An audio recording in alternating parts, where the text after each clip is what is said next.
Aujourd'hui, au balado Chicks and Machines, on reçoit Karine de chez Demel Chrysler et elle nous convainc que c'est maintenant qu'il faut se procurer le Jeep 4XE hybride. Parlant d'hybride, un sujet chaud qui sera abordé avec notre collaboratrice Cindy Trudel, le motocross électrique. Et toi, tu nous parles du film de l'été, Annie? Un film badass avec des beaux gars pis des motos. Excellent, on starte ça! Ouais!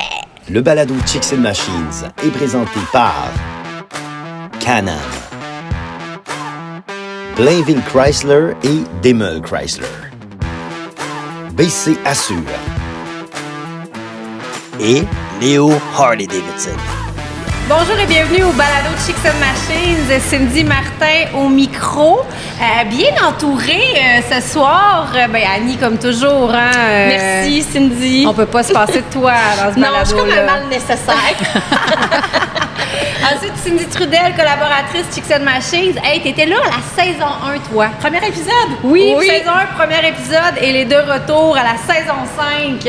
Très contente de t'avoir avec nous, Cindy. Pareillement, super contente d'être là, puis espérant être un petit peu plus solide que la première fois. Ça va bien aller. Ça va bien Ça va aller. bien aller. On est chez Demel Chrysler aujourd'hui à Laval et on a Karine Bonjour. Dupré qui est directrice commerciale, c'est Oui, ça? exactement. Directrice commerciale, directrice financière, les deux termes sont bons. Yeah! D'ailleurs, commençons ça dans directrice financière. Les taux d'intérêt, qu'est-ce qui se passe avec ça? Là? Ça va-tu redescendre? On veut que ça On descende. veut, hein? On veut. Ça s'en vient, je pense, mais écoute, on n'a pas de boule de cristal. Mais Non. par contre, on a des très bons deals, en fait, sur plusieurs modèles. Dans le neuf, c'est sûr que le manufacturier nous donne toujours des meilleurs taux que dans les véhicules usagés dans le moment. Donc, on peut parler peut-être dans un véhicule neuf, là, 6,49, là, ça se tournerait autour de ça. C'est encore haut, hein? C'est encore haut. Souvent, quand on réduit le terme d'un financement, le taux peut être un petit peu mieux aussi. Là. Ah, bon, ça, c'est bien, Ouais. c'est bien On peut à savoir. financer combien de mois maintenant, un Jeep? 96. OK. Oui. 85, c'est 8 ans. 8 ans, exactement.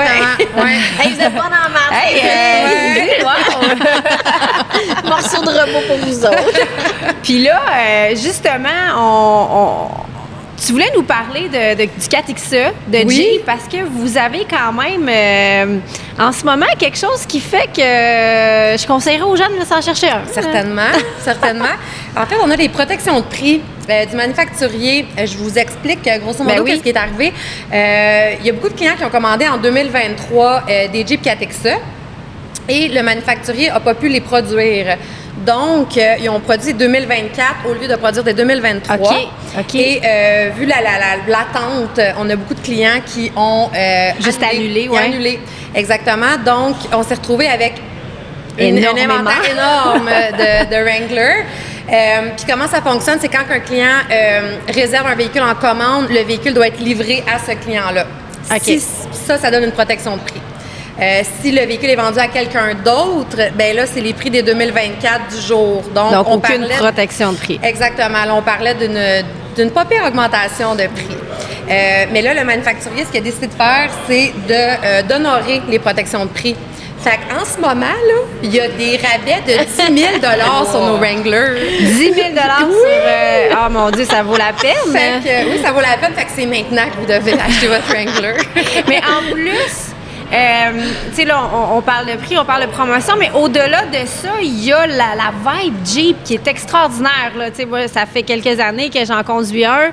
Les gens se saluent. On a parlé dans le dernier balado avec Philo Lérette des canards, de se faire canarder.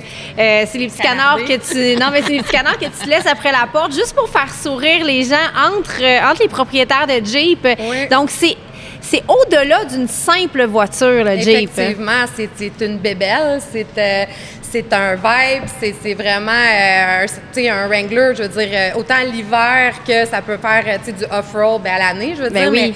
mais tu peux te stationner n'importe où, l'été, tu te promènes pas de toit, pas de porte. Ça, c'est extraordinaire. Un beau sentiment de liberté. Toi, t'as-tu un Jeep? J'ai pas de Jeep. Non, t'as pas de Jeep? J'ai pas de Jeep. Mais ça, c'est incroyable pour une compagnie de réussir à développer quelque chose comme ça. Tu sais, Ouais. on pense au Harley-Davidson, tu sais, la marque. L'esprit de communauté. Exactement. Tout à fait. Tu sais, côté motocross, c'est KTM qui ont vraiment réussi à À se créer ça, démarquer tu côté sais. commercial, exact, à créer une espèce de vibe. Fait que pour Jeep, c'est incroyable que ça soit Oui. rendu comme C'est ça. vraiment l'engouement. notre plus gros vendeur, je dirais. Là, Ah ouais? Oui, des 2 dernières années, je dirais que c'est le produit qu'on sort le plus. Là. Puis, tu sais, au niveau de la valeur du véhicule, c'est un véhicule qui garde une super de belle valeur de C'est vrai, revente ça. aussi. Fait Pas que c'est super dépréciation intéressant. beaucoup. Exactement. Donc, à ce niveau-là aussi, là, c'est super intéressant là, pour... Mais moi qui connais pas tant les Jeep Wrangler, est-ce Oui. qu'on est rendu à l'électrique? Hybride, OK, d'accord. Hybride, OK, ouais, pour OK. le moment. Éventuellement, OK. on s'en va vers là. Hein. Je pense que... Oui, on n'aura pas le choix. On n'aura pas le choix éventuellement. Là, Ça va être imposé. Puis justement, Exact. c'est vraiment sur le 4XE, donc le modèle hybride, que ce taux préférentiel-là est. Là. Oui, puis en passant, là, on en a au-dessus de 80 en inventaire en ce moment. Là. Donc, on a beaucoup de couleurs, on en a beaucoup. Là. Fait que c'est vraiment le moment là, en ce moment de s'acheter De un faire le Wrangler. changement. Puis pour avoir... On dira pas son où, pas se les faire voler. Chez Demel Chrysler à J'ai Laval. des Chrysler à Laval. Mais pour avoir conduit le 4XE, moi, j'ai adoré ça. Oui. J'ai adoré la vibe Jeep. Là, j'en ai un, mais c'est le Gladiateur maintenant. Mais j'ai beaucoup aimé. Tu sais, on dit, bon, 40 km, c'est pas tant, mais quand tu travailles à une distance assez courte de la maison, ben tu pars le matin, il est chargé, tu arrives au travail, tu le recharges, ton essence, ça descend quasiment pas. Là, si tu es vraiment assidu, là, on en a parlé justement avec Philo qui, lui, fait à peu près ça, 40 km. Fait qu'il il a réduit de 50 sa facture consommation d'essence. d'essence. Oui, Ça vaut vraiment la peine. Oui. Puis en Vraiment. plus, tu sauves 10 000 En plus. Hein? Tout est En dans plus. tout. Fait que là, ça se détaille à peu près à combien?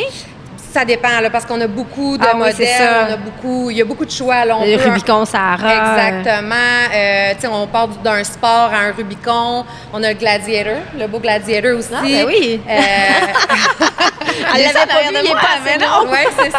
C'est ça, il est pas assez gros. C'est ça. Donc, ça peut varier, là, mais on a des spécialistes sur place là, qui vont être en mesure de répondre à toutes ces questions-là de prix et d'accessoires et de Vous êtes tout ouvert ça, là. 6 jours en plus? Exactement. On est ouvert du lundi au jeudi de 9h à 20h et le vendredi de 9h à 18h et le samedi de 10h à 16h. Donc, vous pouvez venir magasiner ça tranquillement à la fin de semaine. Eh bien, merci, Karine. Merci à vous. Ben, c'est toujours le fun d'être reçu chez vous. Il y a toujours des invités super intéressants. Puis, regarde, t'as bien fait ça. Oui. Karine était bien stressée. Là.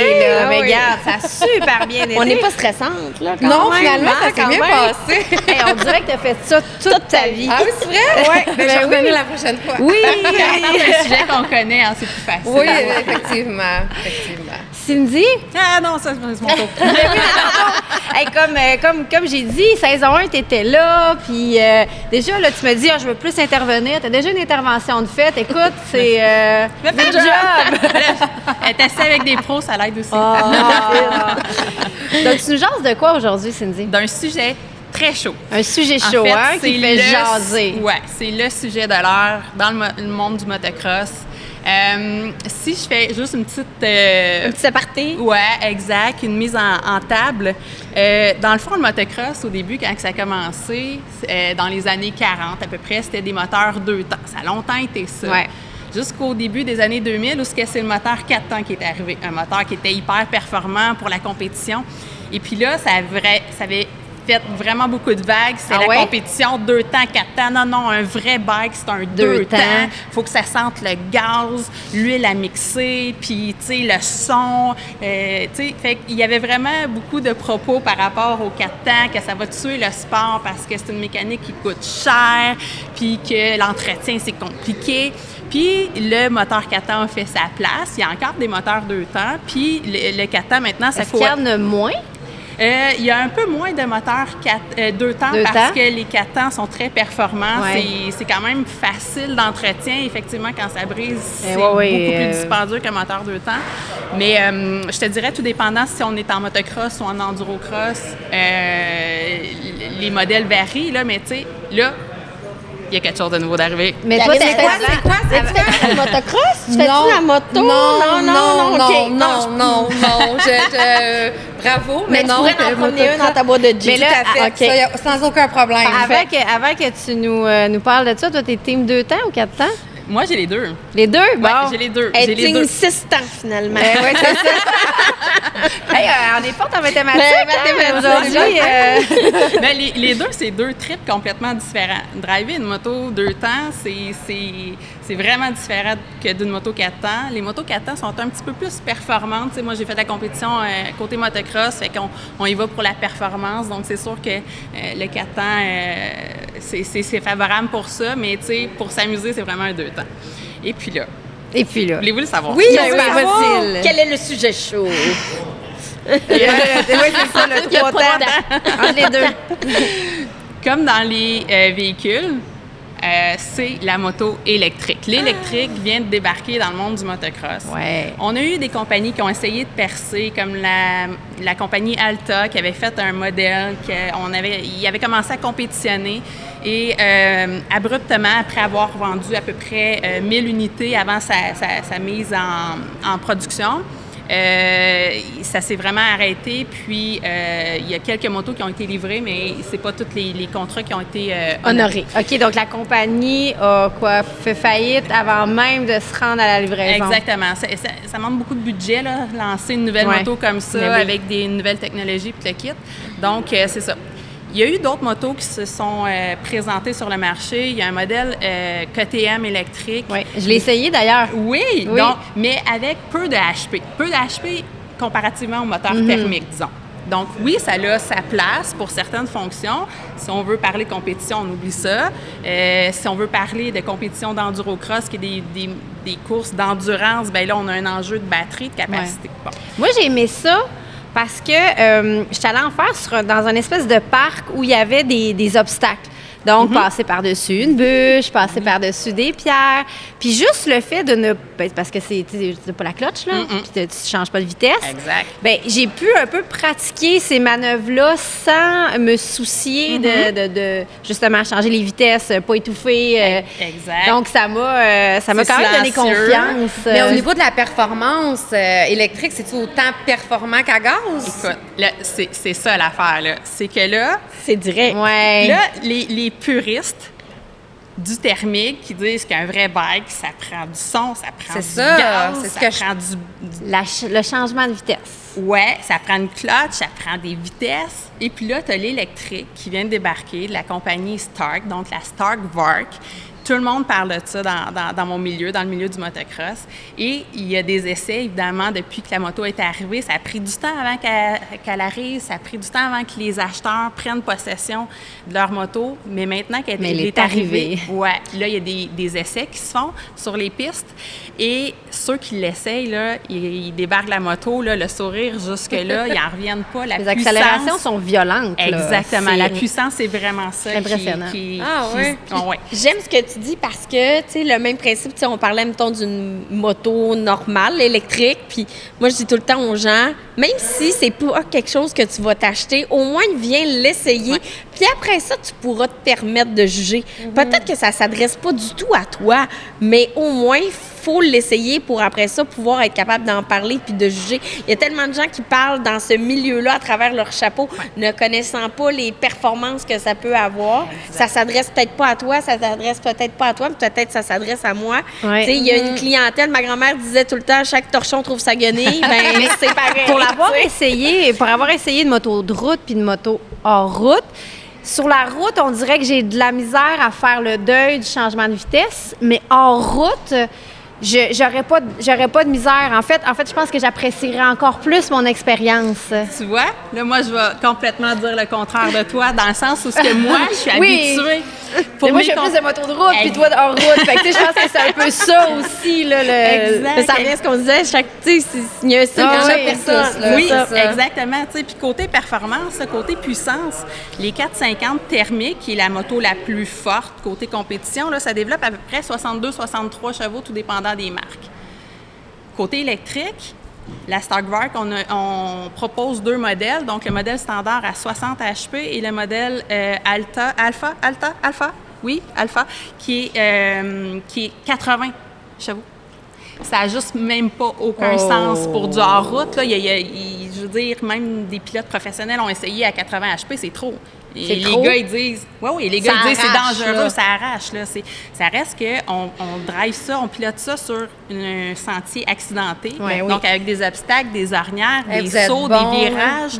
On est dans du sable, on est dans de la terre, ça devient juste trop. Là. À la limite, ça me fait peut-être peur un peu côté sécurité parce qu'on s'entend que sur une moto thermique, on donne du gaz, ça répond assez instantanément, mais il y a quand même un mini délai. Tandis que là, il n'y en a pas. Parce que c'est un câble qui va aller ouvrir pour l'entrée de gaz. Tandis que sur l'électrique, là, c'est instantané. Et moi, j'ai enseigné à mes enfants qui conduisent une moto thermique, quand que tu sens que tu perds le contrôle, tu te sens en danger, tu te sens en perte, tu as peur ou quoi que ce soit, prends ton embrayage. Ça désactive tout. Même si tu as le gaz dans le fond, si ton embrayage est rentré, ça avance plus. Bien, ça avance plus, ça désengage. En tout cas, tu vas t'en aller sur l'air d'aller, mais au moins, ça l'arrête de pousser. C'est vrai qu'il n'y a pas ça, puis tu t'enferges dans le gaz avec ça. Puis on s'entend que sur une moto, c'est une poignée qui tourne. Oui, c'est facile de s'enferger. Si ça part comme ça, puis que tu es en perte d'équilibre, en perte de contrôle, un beau well, c'est très difficile de refermer la poignée. Donc, tu sais, côté sécurité. Oui, j'avoue. C'est la maman qui parle en ce moment.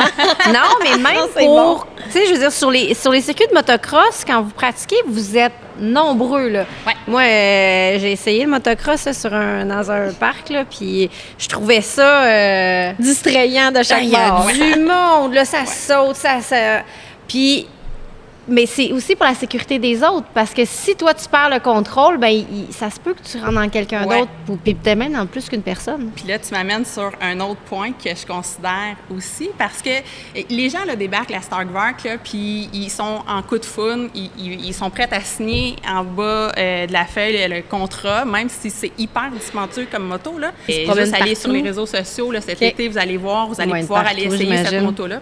Mais tu sais, on s'engage dans un 20 000 à peu près pour ce genre de moto-là. 20 000 Oui, c'est gigantesque, c'est énorme pour une moto en route. Ouais. On ne connaît pas, dans le fond, sa fiabilité. Oui, c'est ça. Vas-tu bien aller dans un an? Exactement. Puis est-ce qu'on parle aussi, tu sais, quand on parle d'électrique, on parle auto, moto, ces choses-là. La première question souvent que les gens posent, c'est l'autonomie. Ouais. Au niveau du motocross, ça ressemble à quoi l'autonomie d'une moto? Oui, puis là, ça dépend vraiment à quel point qu'on pilote. C'est ça. La façon qu'on pilote. Les pilotes professionnels vont faire à peu près un 45 minutes, 1 heure à peu près. Donc, Hey, c'est comme le petit vélo électrique c'est pas long, que j'ai acheté à ma nièce. pour les courses, là, on est quand même assez violent en compétition là-dessus. S'il y a de la boîte, si la traction est plus difficile à aller chercher, dans le sens que ça crée plus de résistance, la batterie diminue quand même assez vite. Puis au niveau de quand tu décélères, est-ce que ça vient recharger un petit peu la batterie aussi? Même chose qu'avec tous les autres véhicules électriques? Oui, exactement. Fait que, tu sais, le fabricant dit que ça dure entre 45 minutes et 6 heures, la charge d'une batterie. 45 minutes et 6 heures? Ouais. C'est large, hein? Mais, mais personnellement, je connais pas personne qui s'est rendu jusqu'à 6 heures, à moins de s'en aller sur l'air d'aller. Ça dépend de la vitesse. C'est ça.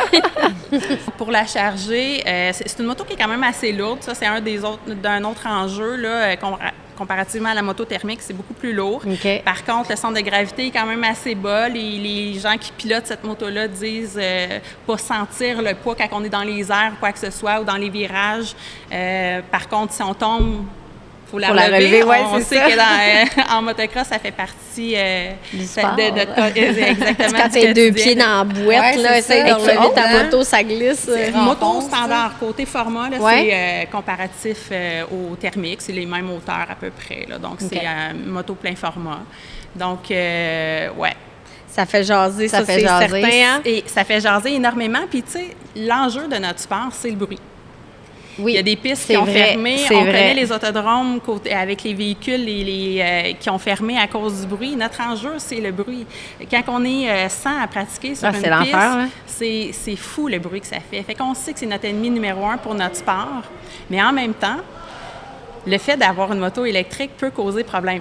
Moi, quand je suis sur une piste, je le sais quand il y en a un qui me rejoint, de par le bruit. Oui, c'est vrai, j'avais pas pensé à ça aussi. On n'a pas de miroir sur la motocross, hein? Mon seul indice à savoir s'il y a quelqu'un qui s'en vient, c'est le bruit. Et de par le bruit, je peux savoir à quelle vitesse il s'en vient. Il me rejoint vite ou il me rejoint tranquillement pas vite. C'est un bon point. J'arrive dans un virage. Est-ce qu'il veut J'aurais passer pas à ma pensé. gauche ou il veut passer à ma droite? Je l'entends. Fait que t'écoutes pas de la musique pendant que tu fais de la moto. Impossible. Puis, on peut pas tout le temps être en train de Mais se non. revirer pour voir Ouais, s'il y a ouais. quelqu'un qui s'en vient parce que j'ai un paquet d'obstacles à négocier. J'ai des lignes à choisir. Donc, le bruit est hyper important pour moi de savoir à localiser les autres. Et puis ça ressort déjà dans les commentaires de ceux qui ont Parce la qu'il y en a Starbucks. déjà qui pratiquent dans les parcs. Exact. Puis, il y en a déjà qui disent, eh là là, c'est vraiment compliqué de Il y rouler a avec des les motos avantages, puis il y a thermiques. des désavantages un petit peu. Exactement. Fait que, tu sais, là, vous allez sûrement me demander, toi, Cindy, est-ce Oui, que c'est quelque oui, chose? Moi, je suis vraiment ambivalente. Tu sais, moi, je suis pas du genre très spontanée à prendre des décisions. J'analyse, j'essaie de voir le pour et le contre. Et là, présentement, je dirais que je suis vraiment dans le balancier. Ça te prendrait les deux. Ça prendrait les deux, Faudrait que mais tu changes un de tes deux pour une électrique. pour financer un 20 000, ouais. Ouais, j'avoue, vends les deux finalement. Un rein sur le marché noir, ça va. Mais tu sais, oui, c'est super intéressant. Il y a un paquet de points positifs.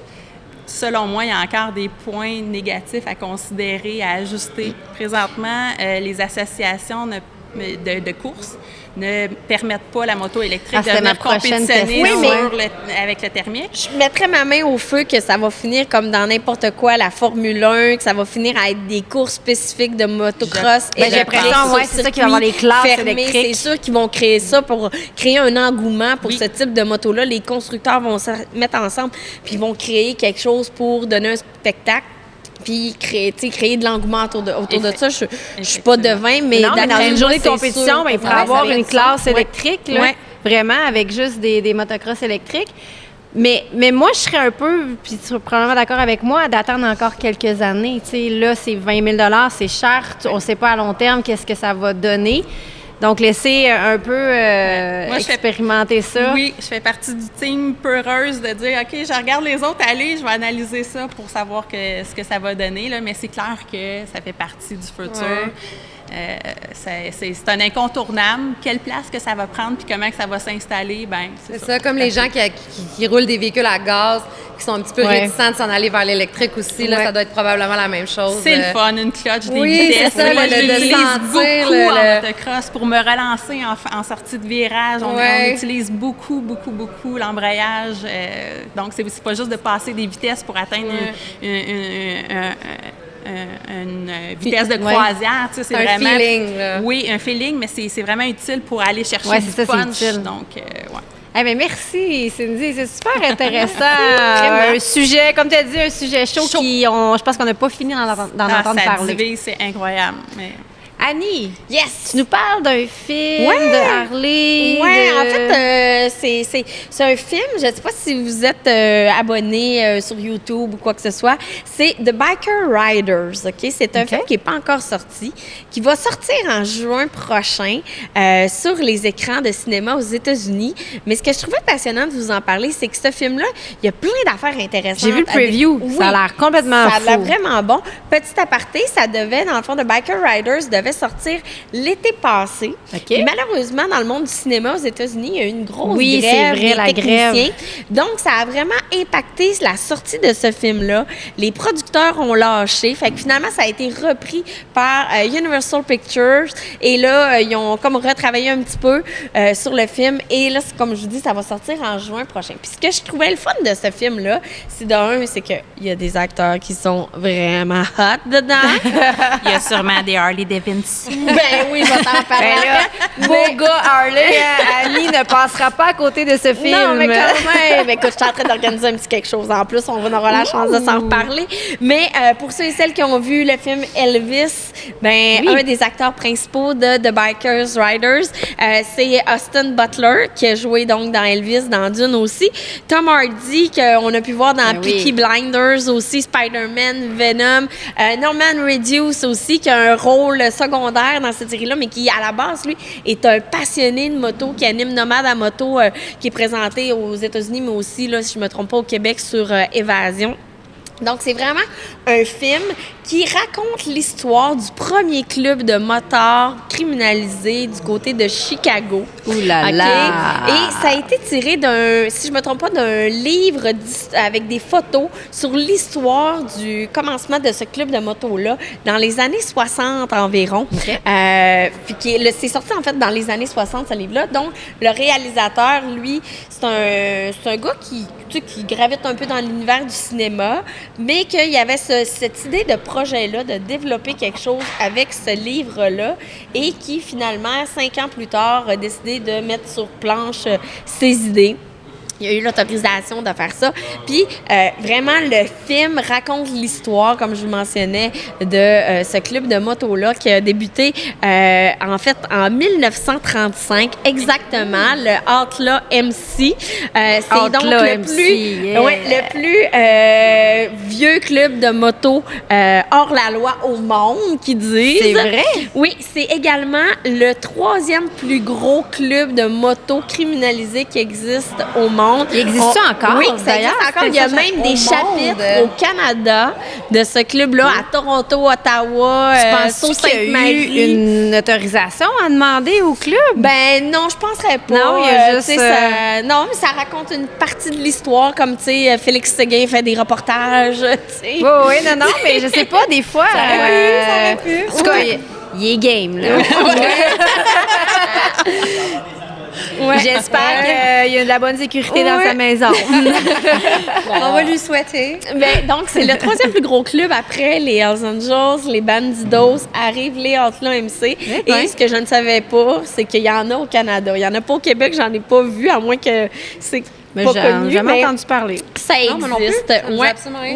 Oui. Je vous le dis, je vous apprends Pas que je connais ça. particulièrement le monde des motards, là, mais... Mais non, ils ont quand même 275 chapitres au monde, répartis énorme. dans 23 pays quand même. Et là, sachez que je ne fais pas la promotion des clubs de motards, c'est juste que je raconte l'histoire. Évidemment, on a mis un peu d'eau de rose dans l'histoire. Ah, c'est sûr. Parce que, tu sais, qui dit club de moto, on parle de confrontation, on parle de fraternité, on parle de crime aussi, malheureusement. Mais ça fait partie, on parle d'histoire de famille, mais aussi des histoires de cœur. Hein? Deux motards qui se chicanent pour la même fille. Peut-être que ça peut paraître cliché, mais ça arrive vraiment dans tous les clubs. J'imagine. Oh oui.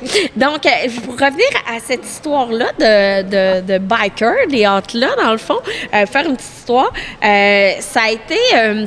ils se sont comme rencontrés, puis ça a été créé après la guerre. Tu sais, on parle beaucoup des clubs de moto, peu importe, tu sais, la passion pour la moto, les motos de chopper, ça a été beaucoup d'après-guerre où les gars se réunissaient ensemble. Ils voulaient avoir un sentiment d'appartenance. Oui, parce que, tu sais, ils ont été souvent avec les mêmes personnes. Le lien de fraternité, tu sais, c'est qu'ils ressemblent beaucoup à l'armée aussi. Ouais. Les gens ont vécu les mêmes choses. Ça devait être très c'est ça. regroupant. Fait que ça commence dans ces années-là, ce club de motards-là. À un moment donné, il y a un des présidents qui a été tué dans une tuerie. Et là, à cette époque-là, à Chicago, il y avait genre les motards qui étaient les hors-la-loi, qui étaient des fumeux de potes, puis il y avait les buveux de bière. Ah, On OK. les décrivait de même. Ah, tu sais, bon. puis ça créait des clashs entre eux. Il y en a un qui devait être peut-être un peu plus vite que l'autre. là, mais... Dans toute bagarre de bar, il y a tout le temps quelqu'un qui se cogne une bouteille de vitre sans bière. Sa tête. Donc, ça a commencé comme ça. Évidemment, comme club de moto, ils ont des règles. Une des premières règles, c'est évidemment de détenir un permis de moto.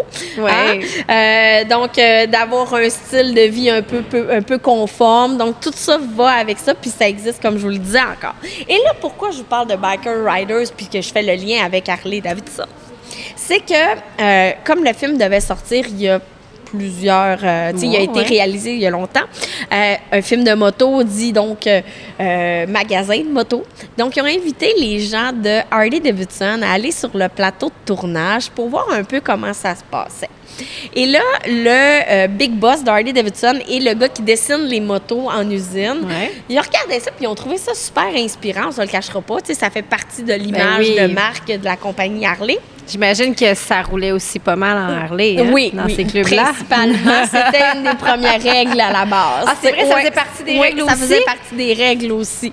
Donc, ils regardaient ça, puis ils ont fait, hey, on trouve ça inspirant. Puis là, un des personnages principaux roulait sur une Softail Héritage. Fait que là, ils ont comme fait des liens, puis ils se sont dit, hey, on pourrait peut-être s'associer, puis créer une moto spéciale Reliée avec qu'on le film. pourrait comme insérer dans le film. Tu sais, toute une question de marketing. Donc, cette année, c'est le 75e. Je suis tellement excitée. Non, mais écoute, Annie, elle se peut plus. Des beaux gars puis des Harley à bave, Un peu de vibration, je suis partie. Donc, cette année, c'est le 75e anniversaire de la sortie d'un modèle mythique pour la marque Harley-Davidson. C'est le Hydra Glide. Donc, depuis quelques années, Harley arrive avec... des vieux modèles, l'Electra Glide, des mythes, puis qui revampent au goût du jour, puis que ça devient des items de collection. Exemple, la collection The Enthusiast, puis c'est des motos qui sont numérotées, qui en existent peu dans le monde. Donc, si tu mets la main sur cette moto-là, ça vaut vraiment la peine. Une moto de collection. Oui, c'est ça. Donc, la moto dont je vous parle, qui a été insérée dans le film, donc c'est la Hydra Glide, qui a été dévoilée il y a 2 semaines environ. Ils ont fait un gros dévoilement à Hollywood avec la presse aussi pour présenter en primeur à certains journalistes la moto, oui, mais le film. Et là, l'Hydra Glide a vraiment été revampée, tu sais, au goût du jour. Mais je vous le dis, là, si vous allez la voir sur Internet, vous allez vraiment voir le côté kitsch, là, avec le solo seat, avec les franges de cuir. Tu sais, vraiment, là, le blanc-rouge, tu sais, c'est vraiment, là, le pare-brise avec une petite teinte de rouge dessus. Ah oui, elle est regarde, vraiment très vintage. Ouais, mais elle fait très c'est- vintage, Donc, avec les sacoches. Ah non, elle non. est hallucinante. Il y en a Très seulement belle. 1775 dans le monde de ce modèle-là. Donc, écoute, nous, on l'a reçu au magasin, elle s'est vendue en 2 jours. Vous en aviez une? On a eu une, puis là, on va en avoir une deuxième Oh! chez Léo Harley-Davidson parce que souvent, c'est une par concessionnaire. Puis là, des fois, il y en a tout dépendamment, tu sais. Mais vous autres, vous en avez souvent 2, là, quand Ouais, ils on sortent est des modèles. Vous êtes chanceux. chanceux. Celle qui s'en La- vient? Elle qui s'en vient n'est pas encore vendue, là. Le temps que j'en parle, ça va être vendu. Quand c'est vu, c'est vendu. Mais je le dis, elle est vraiment hallucinante. Donc, ils ont inséré cette moto-là dans le film. Donc, l'acteur principal la conduit. Donc, c'est un beau stunt médiatique qu'Harley J'avoue ont que c'est fait. bon. C'est très bon. Puis même Harley-Davidson ont créé comme des entrevues avec les réalisateurs du film. Donc, ils sont vraiment comme très bien intégrés. C'est un beau merge des 2 produits ensemble. Puis sincèrement, qu'il y ait une moto Harley-Davidson insérée ou pas, juste avoir la bande-annonce Ah, ça, du film, pour vrai, ça là, donne j'ai envie hâte. d'aller le voir. Ouais. L'aspect scénique est vraiment très beau. Semble-t-il que la trame sonore aussi y est pour quelque chose. Tu sais, quand on se parle de ce qui se passe dans les années La vieille 60, musique, ben, là. la musique, tu sais, elle y est pour beaucoup. Ça faisait beaucoup le côté rock'n'roll, rockabilly, tu sais, les vestes de cuir, ces choses-là. Donc, on fait un peu le parallèle avec The Wild One aussi comme film. On dit que les gens qui tripaient sur les Sons vont triper sur ce Là-dessus. film-là aussi. Donc, ça va rallier tout le monde, que tu fasses la moto ou pas. C'est certain que tu vas aimer le film. C'est ce qu'on dit. Donc, ça sort le 21 juin aux États-Unis. OK. Au Canada, peut-être que la date pourrait différer. C'est pas encore confirmé. Ah, j'ai hâte. Mais The Biker Oui, moi Riders, ça va, je pense, Ça va être susciter quelque des chose. passions.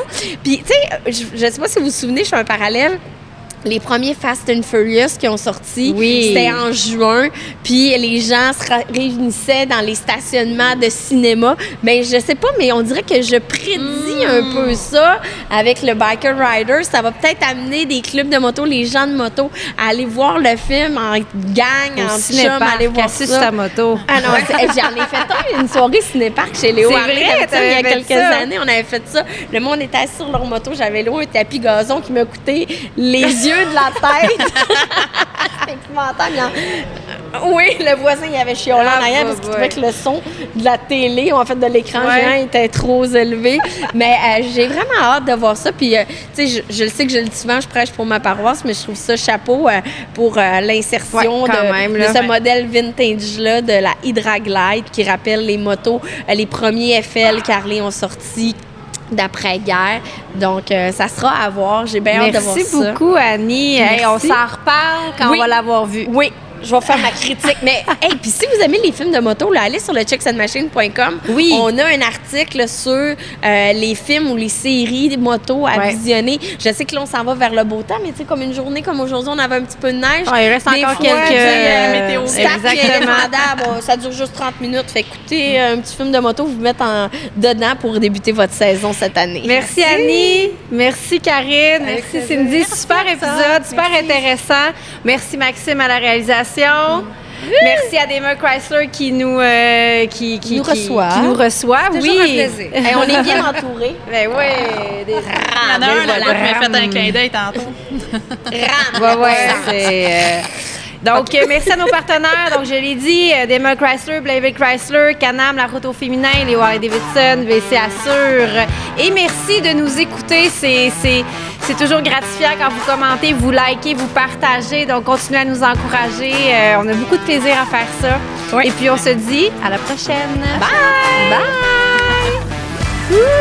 Hey, j'ai vraiment hâte d'écouter ça. Moi, je le dis, je pense que ça doit faire 100 fois que j'écoute la bande-annonce. Je sais, c'était Ils sont 40. rendus à 1 million quelques de visionnements. Je dois en avoir au moins 150 à moi là-dedans.